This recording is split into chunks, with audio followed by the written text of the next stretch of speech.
මොකද්ද ඔයාලා මගේ කෙල්ලත් එක්ක මගේ කඩේ ඉස්සරහට නටන නාටකම?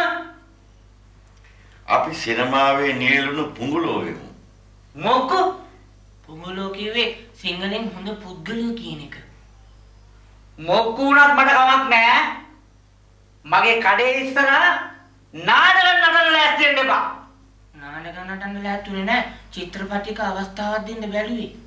ඉතින් අරුණට කියලා මගේ කෙල්ලගේ කඩේ අත දැම්මලා අපිට කතන්දර හදන්න ලෑස්තිය.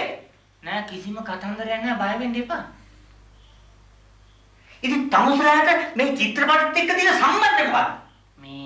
මේ ගුරුතුමා තමයි ලංකාවේ ජනප්‍රිය වැඩිම ආදායමක් හම්බ කරපු චිත්‍රපටිවල ඝන පීඨවල නම් ප්‍රබන්ධ කරලා තියෙනවා. ඒ කිව්වේ?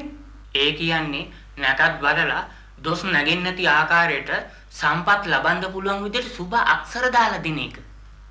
මොනවද එහෙම දාපු ඒවා? ඇයි මේ ළඟදී දින 200ක් දීපු තෙතතුවයි හොඳ ඝන. මොකද්ද ගුරුතුමා එකේ ඝනේ? ඝන අඳුර. එතකොට ගුරු කෙස් නැති මලකඳ. මොකද්ද ඒකේ ඝනේ? ඝන තට්ටේ. අනේ මන්දා. ඔය රෝලන් කොල්ලවත් ඕකට සම්බන්ධ කරගන්නත් හදන්නේ. පොඩි එකාගේ ආසාවනේ. කොහොම හරි ඌටත් මේ පිස්සු හැදෙව්වා. ඉතින් මාත් පුළුවන් ද මොයගොල්ලන්ට මේ වැඩ කරන්න? අපි පුහුණුවම බැලුවේ ඒකයි. නියමයට කරනවා. අනේ මන්දා. දැන් ඉතින් මේ කඩේ වැඩ මේ කෙල්ලට කියලා නම් කරව ගන්න හම්බෙන්නේ නැහැ. ජනප්‍රිය නිලයක් වුණොත් ඉතින් කඩ වෙලඳන් කරන්න හම්බෙන එකක් නැහැ. අනේ මන්දා. මම දන්නවනම් මහත්තයාලට කීයකටවත් මේ කාමරේ දෙන්න දෙන්නේ නැහැ.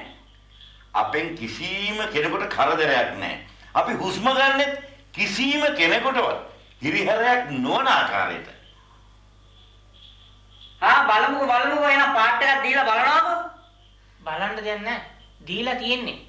මාසින් ජනප්‍රිය කරනවා. බලමු. ඉදිරියට මොනවද වෙන්න කියලා බලමුකෝ.